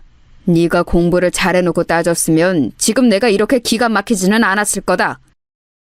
공부 얘기에는 솔직히 대꾸를 할 수가 없어서 분했습니다. 그런데 제가 오빠하고 공부로 승부를 보기 이전인 아주 어렸을 때부터 이미 차별을 받았다는 것이 생각난 거죠. 아버지 말 맞다나 남자로 태어날 것을. 엄마, 도대체 엄마는 왜 나를 딸로 낳아서 내 인생을 힘들게 만들어? 나도 아들이었으면 귀염둥이 둘째 아들 소리나 들었을 텐데 오빠가 사고치면 사내 자식이 아주 장군감이네 이러고 내가 사고치면 기집애가 혼나고 싶어서 또 저러고 자빠졌네 이러고 솔직히 차별이 너무 심했잖아 옛날부터. 아유, 너는 진짜 별소리를 다 하는구나. 왜 그렇게 너는 억울해하는 거야? 엄마도 그렇게 컸어. 어? 여자라서 딸이라서. 너보다 더 심하게 차별받고 컸으니까 너는 세상에서 너무한 억울하고 분하다는 그 표정 좀 그만 지어. 친정엄마가 그때 저한테 해주셨던 말씀이 두고두고 안 잊혀졌던 것 같아요. 끝내 저를 향해 그냥 좀 살아라고 하셨던 분이 제 친정엄마이셨습니다.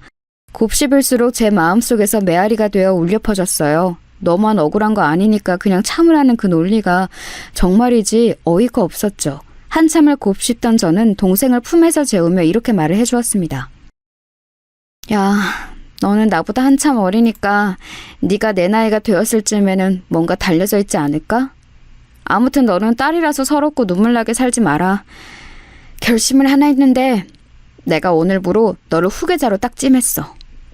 이게 무슨 말이냐 하면 앞으로 네가 나의 병기가 되어서 활약하는 거야. 내 병기로 성장해서 내 억울함을 네가 다 풀어줘. 알았지? 내가 팍팍 밀어줄게. 그러자 품 안에서 어린 새별이가 배시시 웃었어요. 알아들은 것도 아닌데 그렇게 웃은 게 너무 신기했죠. 집이 좁은 탓에 제 작은 목소리를 옆에서 다 듣고 계셨던 친정엄마는 고개를 저으셨습니다. 아유, 애한테 이상한 소리 마. 병기 같은 소리 하고 있네. 그리고 애가 뭘 알아듣기라도 하니? 왜? 못 알아들으면 이상한 소리 해도 되는 거 아니야? 너는 대체로 말을 상대방에게 한마디도 안 지는 편이야. 네 스스로 이 점을 알아야 돼.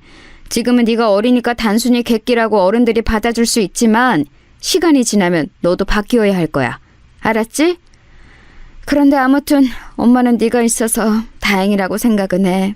너 없었으면 누뚱이는 나을 엄두도 못 냈을 것 같네. 고맙다 우리 딸. 친정엄마는 어색하고 민망해하시면서도 저에게 그날 고맙다는 인사를 남몰래 해주셨어요. 새별이의 존재 때문에 여러모로 제 상황이 꼬여버렸는데 동생이니까 소중하기는 하고 친정엄마에게 고맙다는 인사도 처음으로 들어보고 이런 상황이니 저에게 새별이는 애증의 존재로 자리 잡았던 것 같습니다. 좋으면서도 미우면서도 귀찮으면서도 아주 그냥 복잡 미묘했죠. 그런데 제가 성인이 되고 나니까 애증이라는 감정도 자연스레 옅어지더라고요. 제가 더 이상 10대 소녀가 아니기 때문인 듯 싶었었네요. 공장일을 전전하던 저는 지인의 소개를 통해서 첫 사무직으로 드디어 입성을 이뤄냈었는데요. 저에게 참 잘해주던 30대 초반의 남자 상사가 있었어요.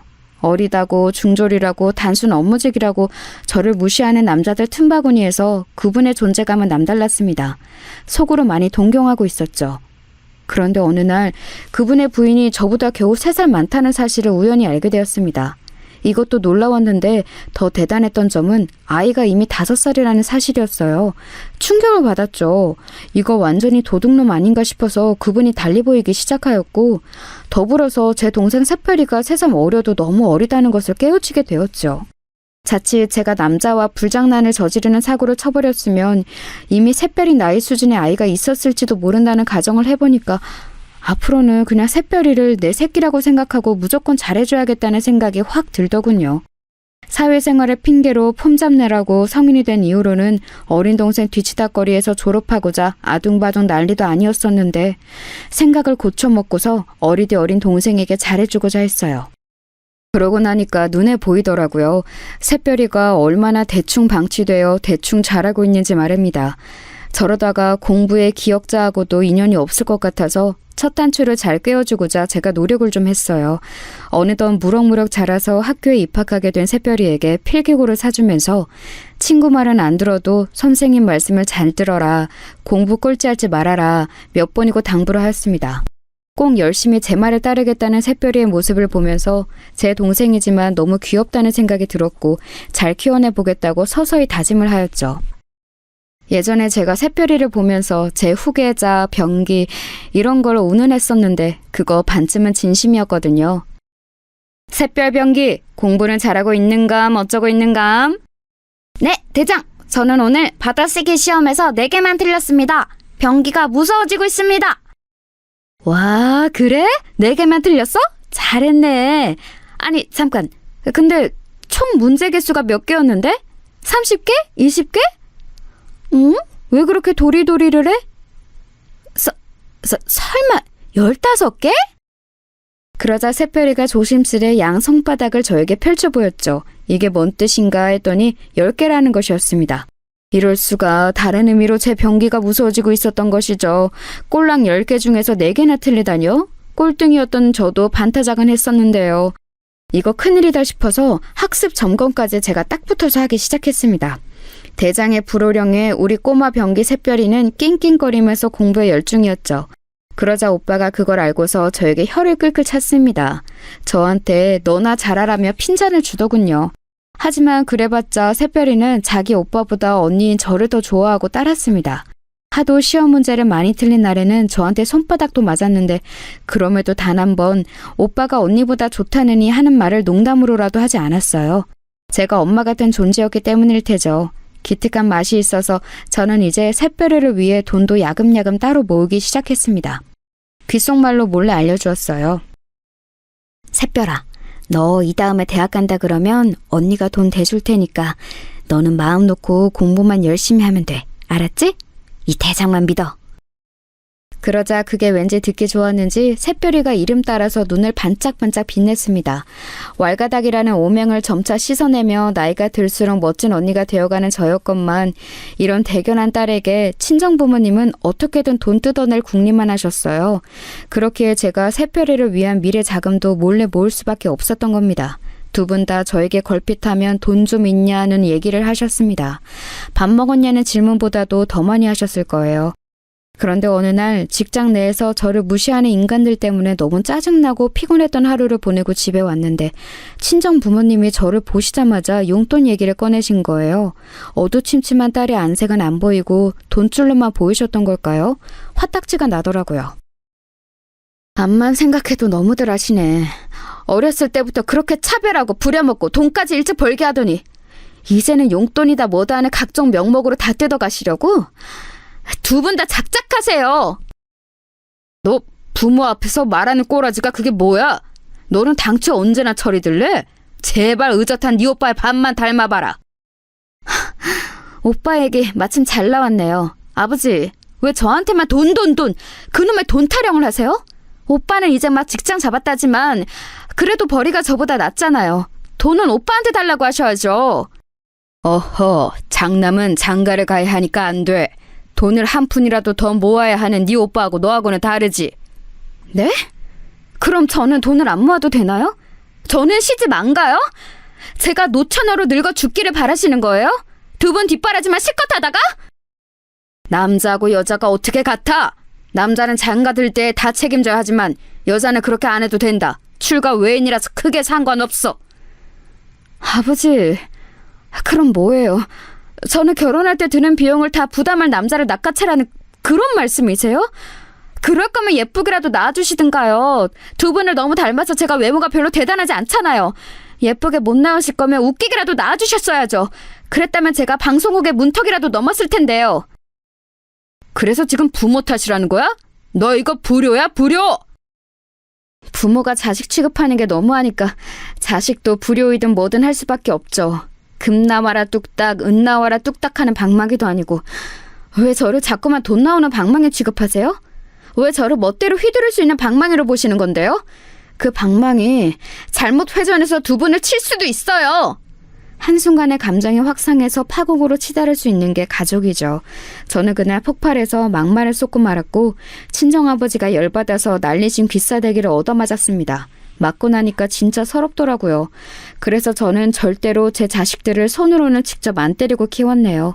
옆에서 지켜보시던 친정엄마가 나셔셨고 이때가 점점 친정엄마의 건강이 살짝 안 좋아지고 계셨던 시기였기에 친정아버지는 화를 더 못 내시고 씩씩거리기만 하셨습니다. 찜찜하게 일단락된 상황을 뒤로하고 돌아서는데 제가 당황하고 말았죠. 새별이하고 눈이 딱 마주친 거예요. 모든 상황을 어린 동생에게 다 보이고 말았다고 생각하니까 너무 창피해서 죽고만 싶었네요. 새별이의 난처한 눈빛을 보기 민망해서 집을 나갔다가 앞에서 담배를 피우고 있던 오빠를 마주쳤습니다. 근데 오빠가 저를 비웃었어요. 하, 꼴 좋다. 내가 너 왠지 아버지한테 한 대 맞을 것 같더라. 내 예상대로 되네. 야, 네가 이런 집에서 벗어나고 싶거든. 시집을 잘 가면 돼. 그러면 지난날이야 어쨌든 간에 네가 이기는 거야. 그런데 너는 아무래도 시집을 이상하게 가서 망칠 것 같다. 사람 보는 눈이 일단 개판인 것 같거든. 갑자기 왜 악담을 하고 그래? 오빠가 뭘 한다고 그딴 소리를 짓거리는 거야? 내가 그렇게 될 거라는 여기는 근거 하나라도 있어? 근거? 당연히 있지. 무슨 말이 필요하겠어. 너는 딱 봐도 박복할 관상이야. 관상 같은 소리하고 자빠졌네. 오빠 관상은 그렇다면 간신배 관상이야. 눈썹이 얍삽하게 생겨먹었잖아. 그러니까 괜찮은 여자하고 맺어질 리가 없지. 그 바람에 오빠하고도 간만에 된통 다퉜습니다. 서로에게 유치한 맹공격을 퍼부었지요. 그날 밤에 자려고 누워서는 나이 먹고 이게 뭐하는 짓인가 싶어서 스스로가 한심해 죽는 줄 알았습니다. 새별이에게 아버지한테 귀싸대기나 얻어맞는 모습을 보인 것도 민망했고요. 그런데 이틀 뒤 새별이가 저에게 밥상을 차려줬습니다. 뭔 요리를 할 줄 안다고 밥을 차렸냐고 하니까는 자기는 다 잘한다면서 배시시 웃더라고요. 갓난 아기일 적에도 꼭 저렇게 웃었었는데 가슴이 뭉클했네요. 저한테 힘내라면서 밥을 차려준 새별이의 마음씨가 너무 기특했어요. 나 위로해줘서 정말 고마워. 그런데 너는 이런 거 잘할 생각을 하지 말고 공부를 잘할 생각을 하면 더 좋아. 알았지? 언니, 내가 공부 잘하면 좋은 대학 가면 성공하는 거 맞아? 콕 찍어서 그렇게 물어보면 내가 할 말이 없어지는데. 하지만 확실한 건 좋은 대학을 안 가는 것보다야 가는 게 낫다는 거지. 네 인생에서 고를 수 있는 선택지 자체가 달라질 테니까. 새별아, 내가 얼마나 대단한 고난과 시련을 겪으며 살아왔는지 알지? 네가 나 대신 멋지게 활약을 해줘야 내가 한이 풀린다고 그랬었지? 응, 언니. 어제 언니 혼나는 모습 보니까 진짜로 대단한 고난과 시련을 겪어온 게 맞는 것 같아. 나 앞으로 언니를 생각하면서 더욱 공부 열심히 할게. 오빠보다도 성공할 거야. 너 말 잘했다. 바로 그거야. 오빠보다 성공하는 거지. 내가 너를 후계자로 지목하고 병기로 키우는 보람이 있네. 제가 너스레를 떨자 동생은 수저를 내려놓은 손을 자기 머리 옆에 가져다 대면서 충성 제스처를 해보였습니다. 자기는 저를 영원히 대장으로 따를 거라고 했습니다. 귀엽고 착실한 새별이에게 떳떳할 수 있도록 제가 멋지게 살았다면 아주 좋았을 텐데. 애석하게도 오빠의 말이 어느 정도 맞아떨어지고 말았어요. 그건 바로 제가 상당히 별로라고 할 수 있는 결혼을 선택해버린 것이었습니다. 남편의 능력도 별로였고 시댁이라는 집단은 말할 것도 없었지요. 도대체 왜 그딴 어이없는 선택을 했냐고요? 여러분께만 솔직히 당시 제 심정을 밝혀볼게요. 사실 저는 남편의 얼굴, 이거 딱 하나만 보고 결혼을 했습니다. 그래서 그 사달이 났던 겁니다.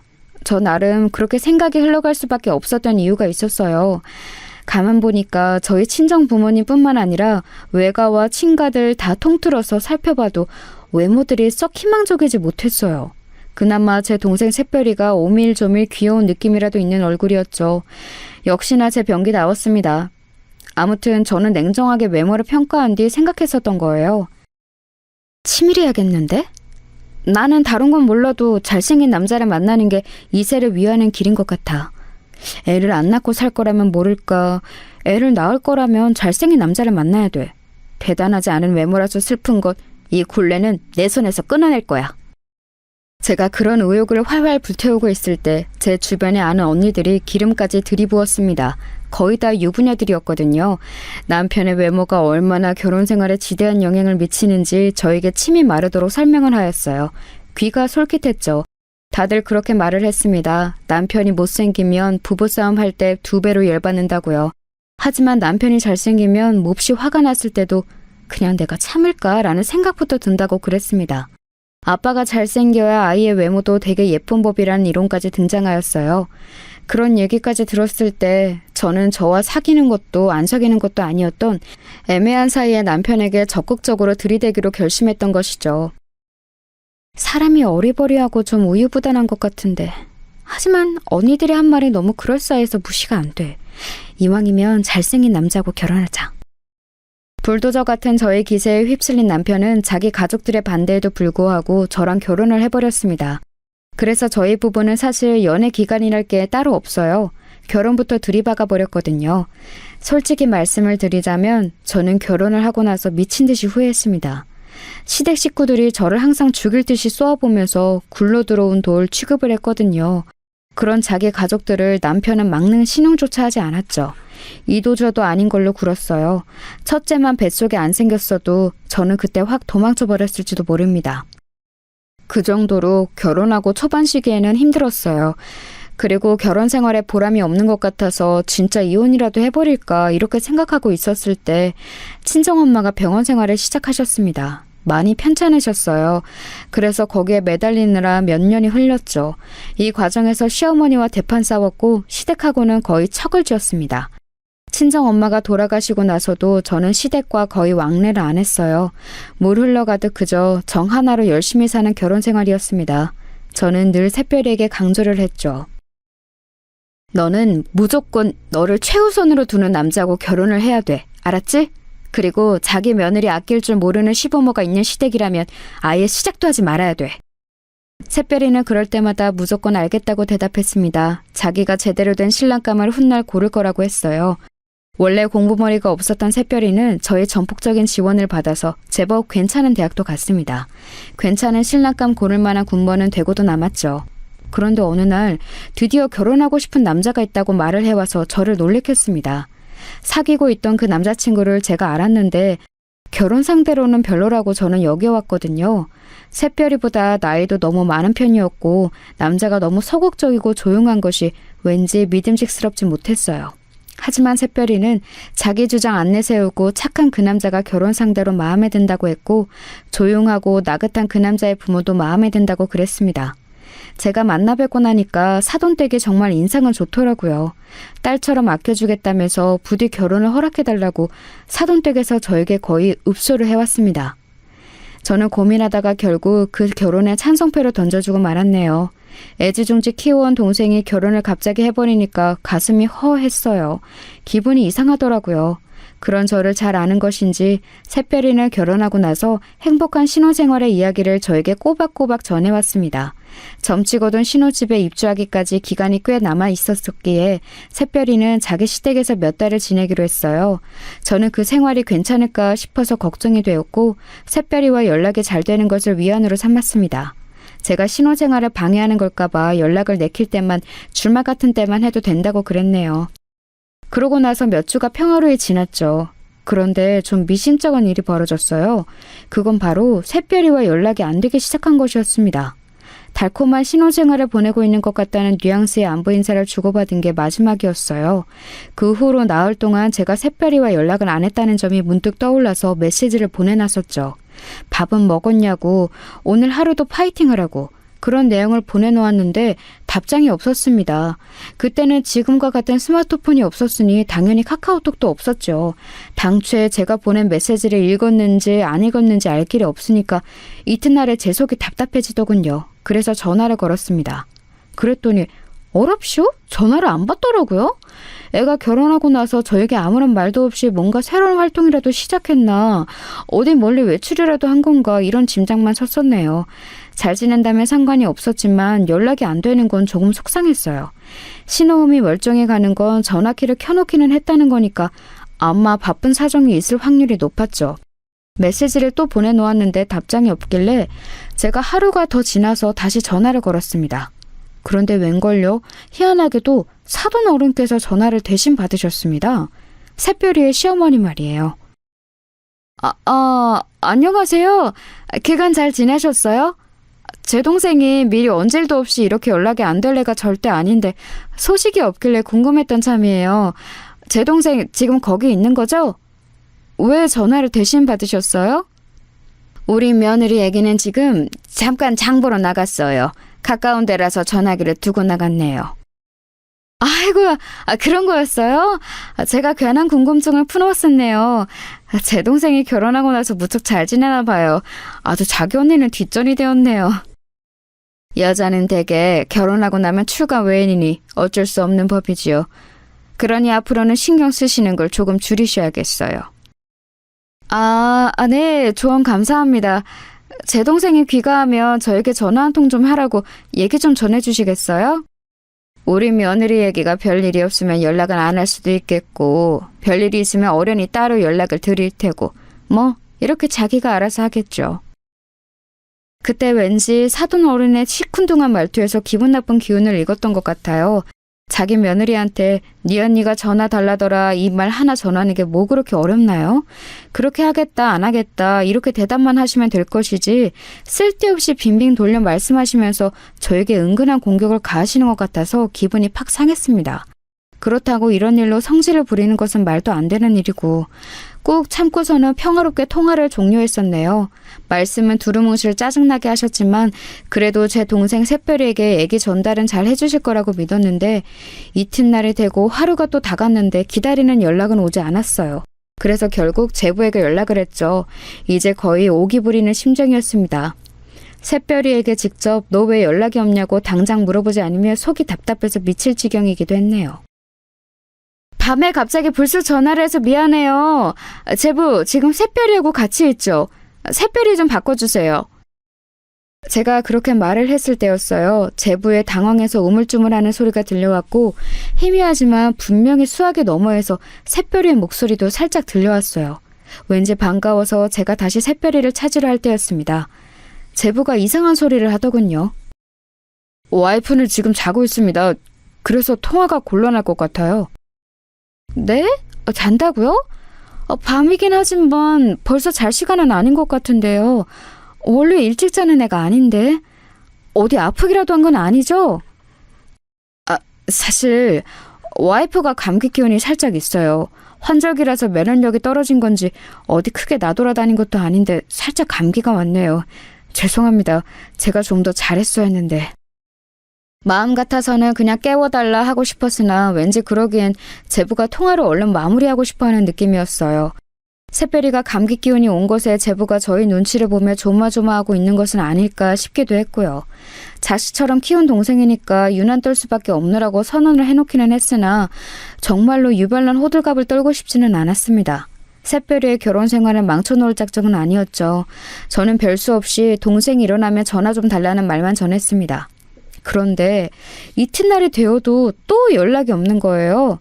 걱정과 불안과 짜증이 한데 섞여서 피어올랐습니다. 그런 저를 보면서 남편이 고개를 흔들었지요. 당신 아까부터 보자 하니까 일을 왜 그렇게 갈고 다리를 왜 그렇게 떨어? 이 다 나가고 복 다 나가겠어. 처제가 어련히 잘 있을까 봐서 이래? 잘 때 이간의 습관이 있는 당신이 나에게 할 말은 아니야. 그리고 다리 떠는 게 건강에는 좋거든? 연락 이 정도로 안 되는 거 사실 대단히 별일은 아닐 수도 있어.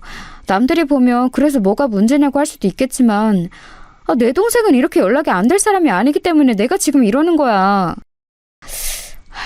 내가 이런 말을 하며 당신은 화를 낼까 봐 참았는데 나는 처제가 결혼하고 나서 자기만의 온전한 생활을 가져본 것에 만족감을 느껴서 잠시만이라도 당신에게서 해방되고 싶어하는 건 아닐까 이런 추측이 들더라. 간섭을 벗어나서 한 번쯤은 아예 연락도 안 하고 안 받고 싶어하는 거겠지. 상식적으로 지금 이 상황은 그런 상황이야. 당신도 속으로는 내심 이렇게 생각을 하고 있었지? 아니, 조금도 그렇게 생각한 적 없는데? 우리 샛별이가 대체 왜 나를 간섭이라 여겨? 그럴 애가 아니야. 당신은 뭘 몰라. 당신은 처제가 늦둥이 동생이기 때문에 자식만을 애틋하게 키워봐서 그러는 거야. 원래 자기 자식을 다 안다고 부모는 과신하잖아. 그런 거랑 똑같아. 샛별이는 나를 자기 인생의 대장이라고 여기면서 자란 애야. 내가 걔를 밀어주면 걔는 착실하게 앞으로 나아가면서 으쌰으쌰 잘 살아왔어. 당신이 알지 못하는 우리 자매만의 역사가 있고 유대관계가 있으니까 헛다리 짚지 마셔. 저는 남편에게 어림도 없다는 듯 굴었지만 사람 마음이라는 게 강철처럼 아주 단단할 수는 없는 법이더군요. 겉으로 티는 안 내어도 깊은 속으로는 진짜일까? 내 동생이 지금 나를 잠시나마 벗어나고 싶은 존재로 여기는 걸까? 이런 생각이 들어서 가슴이 찰렁 내려앉았습니다. 저희 애들도 저에게 그러더라고요. 이모는 이미 다 큰 성인인데 자기 인생의 이막을 찾아서 결혼까지 했는데 제가 너무 쓸데없는 걱정을 하면서 지금 참견 중인 거라고 말입니다. 남편과 자식들이 다 비슷한 말을 하니까 저도 약간 자중이 되긴 했죠. 차분하게 마음을 가라앉히고 샛별이가 먼저 연락을 주기로 기다렸습니다.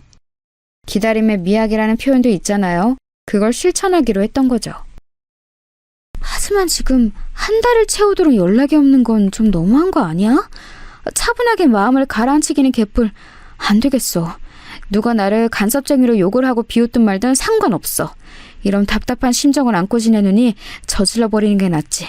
당장 쳐들어간다. 그러나 제 성격상 실천의 결심은 얼마 가지 않았고 차키를 집어들고 말았습니다. 왜냐하면 제보 또한 연락이 안 되고 있었기 때문입니다.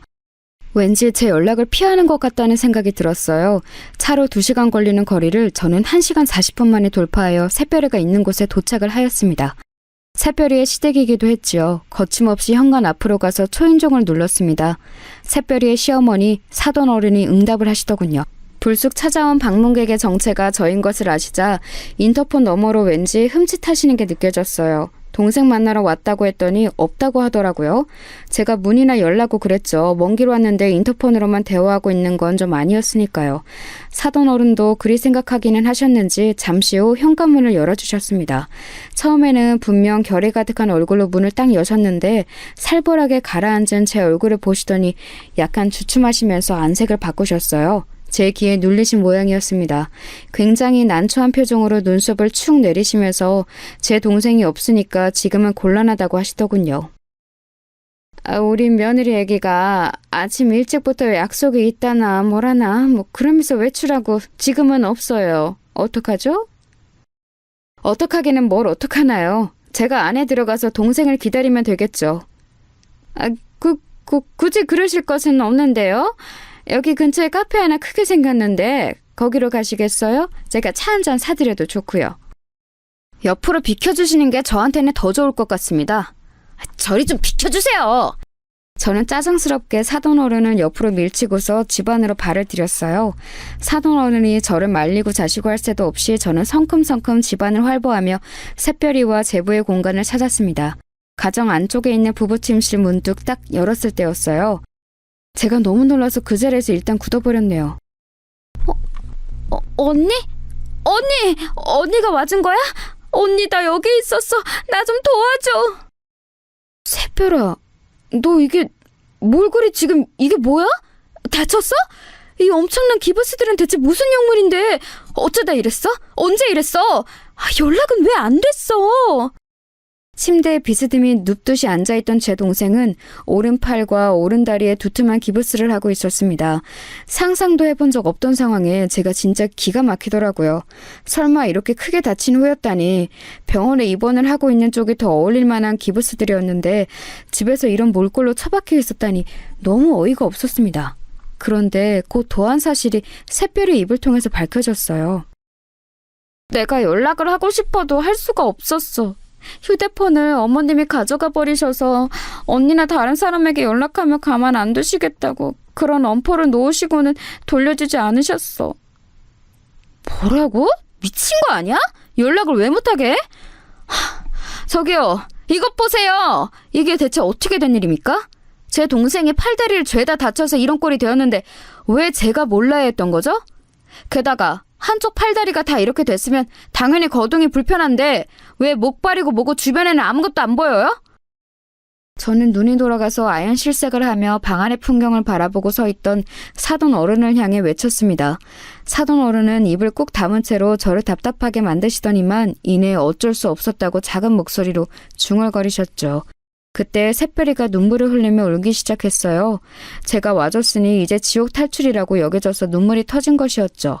서럽게 엉엉 울면서 저에게 그간의 이야기를 해줬는데 오늘아 진뭉개진 발음이었지만 핵심을 이해하는 것에는 큰 어려움이 없었습니다. 제부가 이런 거라고? 둘이 말다툼하고 있을 때 제부가 너를 확 밀치는 바람에 네가 이렇게 다친 거라고? 그래놓고서 너에게 이혼을 당할까봐 네가 나에게 일러 바치면 내가 사다를 내놓을까봐 그걸 계속 작정하고 숨겨온 거야? 병원에서부터 너를 감시했었다고? 다친 후로 병원 말고는 다른 곳을 한 번도 외출한 적이 없었고? 저는 멍하니 샛별의 말을 곱씹으면서 서서히 제 안에 번지는 충격으로 허탈한 웃음을 지었습니다. 사람이 너무 어이가 없으려니까 웃음부터 나오더라고요. 샛별이가 제부 같은 논팽이에 비하면 너무 어리고 예쁘긴 했지요. 공주니처럼 모시겠다고 해서 결혼을 시켜준 것이었으니 결혼 생활 초장부터 그게 어그러지면 다 끝인 거라고 제부와 그 어리석은 가족들은 생각한 모양이었습니다. 알고 보니 제부라는 놈이 엄청난 다혈질을 하고 했어요. 얌전하고 내성적인 것 같지만 쉽게 욱하고 손을 올리고 쌍욕을 내뱉고 그러다가 진정되면 다시 순한 얼굴을 하고 무서운 사람이었던 거예요. 샛별이는 이르지 않겠다. 그냥 평범한 안부전화만 하고 싶다. 이렇게 호소를 해왔지만 망할 놈의 사돈댁은 의심의 눈초리를 거두지 않은 겁니다. 혼자 거동도 할 수 없는 사람을 감시하면서 가둬놓고 기가 죽다 못해 피가 마르도록 한 거였어요. 사돈 어른이 한숨을 내쉬면서 이러시더군요. 우리 아들이 자기 아내는 앞으로 자기가 잘 길들여서 꽉 잡고 가겠다고 그러니까 내가 별 수 있나요? 그러라고 하는 수밖에요. 그리고 저도 며느리가 너무 콧대 놓고 드센 게 보기 좋지 않은 것 같아서 그 콧대를 좀 이 기회에 꺾어놓고 싶었어요. 며느리란 모름지기 시어머니에게 순종해야 하는 법인데 그런 게 전혀 없고 자기 하고 싶은 대로 행동을 해버리니까 누가 위에 있는지 정확히 알려주면 좋을 것 같아서. 그게 무슨 개소리예요? 말 같지도 않은 말은 하지도 마세요. 어르고 달래서 어떻게든 결혼을 성사시킬 때까지는 이런 마음이 아니셨을 텐데요. 화장실 갈 때와 나올 때가 다른 게 사람 마음이라지만 아무리 그렇다고 해도 이건 지나치신 거 아닌가요? 며느리 사랑으로 최고가 되겠다고 하셨던 분은 대체 어디로 가신 거죠? 그게 다 입에 발린 소리들이었고 진심이 없는 감언이설이었다니. 그런 것에 속아 넘어가서 제가 제 동생을 이딴 집구석에 시집을 보냈다니 저는 지금 제 혀를 씹고 싶은 심정입니다. 이러니까 저희가 더욱 그랬던 거예요. 너무 유별나게 그렇게 동생을 위하고 싸고 도시니까 저희도 나름의 조치를 취할 수밖에 없었던 거라고요. 며느리는 이제 저희 집안 식구인데 그것을 용납하지 않으실 것 같아서 그랬습니다. 네? 싸고 돌긴 뭘 싸고 돌아요? 어디 김밥 싸요? 도시락 싸요? 거참 표현을 이상하게 하시네. 제가 분명 말 같지도 않은 말은 하지 마시라고 했을 텐데요. 노망 나셨나 보네요. 조기 치매가 오셨네. 새별아, 나는 네가 벌써부터 치매가 온 시어머니 모시고 살기에는 너무나도 젊고 아깝다고 생각하는데 너는 어떻게 생각하니? 제가 낮게 이를 갈면서 말을 하자 훌쩍거리고 있던 새별이가 우는 것을 멈추더니 고개를 번쩍 들어서 자기 시어머니를 똑바로 쳐다봤어요. 그리고 다음 순간 제 동생 새별이가 취한 행동에 상황임을 잊고 저는 웃음이 터질 뻔했습니다. 새별이가 멀쩡한 왼손을 들어서 손가락 부분만 기부스 밖으로 나와 있는 오른손을 움직이더니 기부스 끝으로 오른 손가락에 중지를 들어올린 거예요. 제가 키운 동생에게서 난생 처음 보는 손가락 욕이었습니다. 기부스 사이로 가운데 손가락을 들어올린 새별이가 눈을 부릅뜨고 말했어요. 어머님, 이거나 잡수세요. 그리고 꺼지세요. 그러자 사돈 어른이 삽시간에 얼굴이 벌겋게 달아오르더군요. 마음 같아서는 깽판을 쳐놓고 싶었으나 새별이를 챙기는 것이 우선이었기에 저는 얼른 부축에 나섰습니다. 목발도 없이 사람을 이렇게 방치해놨다니 새별이를 힘겹게 부축하는 동안 욕이 나오더라고요. 사돈 어른은 이대로는 못 간다면서 절대 못 보내니까 자기 아들이 올 때까지만이라도 있어야 한다고 박박 우겨댔어요. 그래서 제가 그 면상 앞에 꽉 쥔 주먹을 들이밀었죠. 한마디만 더 하면 주먹으로 응당하겠다는 표시였습니다. 불쑥 들이밀어진 주먹에 놀란 사돈 어른은 엉덩방아를 찌우며 주저앉았습니다. 세게 엉덩방아를 찌으신 것인지 바로 일어나지 못하시고 허리를 부여잡으며 고통스레 신음을 하셨어요. 그러거나 말거나 저는 새별이를 챙겨서 그곳을 빠져나가기에 급급했네요. 웬 정신나간 집안에 잘못 걸려서 그간 마음고생 몸고생 다 하고 있었을 제 동생을 생각하니 짠하기도 했고 미안하기도 했습니다. 내가 너무 미안하다 새별아. 진작에 찾아왔어야 했는데 네가 너무 잘 지내느라 나에게 연락을 일부러 안 할 수도 있다고 여기고서는 지금까지 시간을 지체해버렸어. 내가 잘못이었어. 아니야, 괜찮아. 하나도 안 늦었어. 다친 사람을 이렇게 고립시켜 놓은 남편 시대.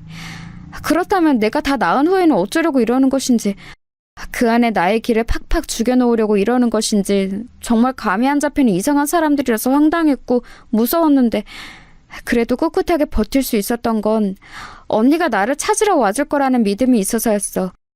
왜냐하면 언니는 내 대장이잖아. 대장이라면 반드시 멋지게 출동해 줄 줄 알았지. 새별이는 그렇게 말하며 씩씩하게 웃어 보였지만 눈가에는 눈물이 다시 맺혀 있었죠. 그야말로 황당한 일련의 과정을 지나는 동안 그 속이 얼마나 갑갑하고 두려웠을까요? 우선 병원부터 향했고 며칠 입원을 하는 것으로 정했습니다. 안락하게 병원에 누워있으니까 새별이가 얼굴이 편안해지더라고요. 그리고 우물쭈물하면서 저에게 심정을 고백해왔어요. 사실은 제가 탐탁지 않아 하는 결혼을 한 것이기 때문에 금방 이렇게 저를 실망시키면 안 될 것 같아서 자기가 그 상황에서도 가만히 있었던 것도 있다고 그랬어요. 저에게 나쁜 소식을 안겨주고 싶지 않았던 거예요. 그 마음이 뭔지는 알 것 같아서 차마 나무랄 수 없었습니다. 제가 한숨만 쉬고 있으려니까 샛별이가 민망한 분위기를 없애고 싶었는지 기부스를 가리키면서 이제는 진짜 병기다운 병기가 됐다며 장난을 치더군요. 먼저 밝게 구는 샛별이를 외면할 수 없어서 저도 장단을 맞춰줬네요. 저희 남매가 서로 웃고 떠드는 걸 보며 가슴을 쓸어내린 사람 바로 제 남편이었습니다. 자기 처제를 멋대로 오해한 후였으니 심장이 떨렸을 테죠. 만회를 하려는 것인지 제부라는 놈이 낯짝 두껍게 샛별이를 찾아왔을 때 활약을 하였습니다. 죄송합니다. 겁이 나서 그랬어요. 저 때문에 와이프가 크게 다쳤으니 영락없이 이혼이라고 당하고 질책당하고 손가락질 당하고 그럴까봐 갑자기 두려운 마음이 들어서 숨기기로 했습니다. 제가 판단을 잘못했던 것 같아요. 용서를 빕니다. 앞으로 잘할 수 있게 기회를 주세요. 살다 보면 이런 일 저런 일 벌일 수 있는 게 사람이지. 그렇다고 해서 무조건 꽁꽁 숨기고 문제를 마주하지 않고 회피하고 이런 게 맞다고 보나? 남자 왕씨는 다 시키네. 너 같은 놈에게 줄 기회 따위는 없어. 우리 처제 인생에서 썩 꺼져버려. 남편이 다른 건 몰라도 외관은 참 괜찮은 사람이거든요. 그걸 앞세워서 어깨 쫙 펴고 불효령을 내렸죠. 제부 같은 구질구질한 놈은 남편이 윽박을 지르자 꼬랑지를 말 수밖에 없었습니다. 그 이후로요? 당연히 둘은 이혼을 했고 그 과정에서 정당한 보상금도 다 챙겨놨습니다. 원래는 한 푼도 줄 수 없다며 뻔뻔하게 상대가 나왔었는데 저희 오빠하고 새언니가 살면서 만난 모든 인맥을 다 동원해서 털어버리겠다고 하니까 기세가 눌려서는 돈을 토해내더군요. 그 돈으로 저는 샛별이가 재미있는 생활을 누리기를 바랐는데 그걸 다 꽁꽁 묶어놓더라고요. 왜 그러냐고 물으니까 자기 조카들의 미래를 위해서 두는 거라고 그랬어요. 저희 애들만 해당이니까 오빠네한테는 비밀이라며 윙크를 하는 샛별이의 모습에 가슴이 찡해졌습니다. 만류하지는 못하겠더라고요. 제부였던 그놈은 나중에 소식을 우연히 들어보니까 꽃뱀한테 잘못 물려서 재혼 생활이 파탄났더군요. 자업자득인 것 같았어요. 제 동생 샛별이는 정말 괜찮은 남자를 만나서 재혼했고 행복한 가정 꾸려서 웃으면서 살아왔답니다. 이날 이때까지 아무 별탈 없이 말이에요. 앞으로도 남은 인생 동안 쭉 그랬으면 좋겠네요.